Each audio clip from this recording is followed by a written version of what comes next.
Hello everyone, welcome to my home kitchen. আজি বনাম আমি কল ফুলৰ ৰেচিপি। ফুলখিনি এতিয়া মই কাটি বইল হ'বলৈ দিম। বইল হ'বলৈ দিছোঁ। 5 মিনিট বইল কৰি মই এইখিনি মিক্সিত মাৰি লম।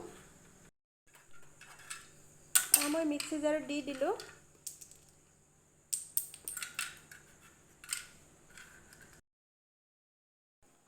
বইল কল ফুলখিনিৰ পেষ্ট এটা বনাই লৈছোঁ।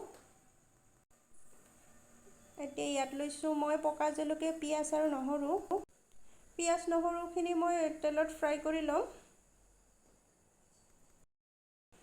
পিঁয়াজ, জলকীয়া আৰু নহৰুখিনি মই অলপমান ৰঙচুৱা হোৱালৈ ফ্ৰাই কৰিম। তাৰপিছত ইয়াৰ ওপৰত মই কলফুলৰ পেষ্টটো দি দিম।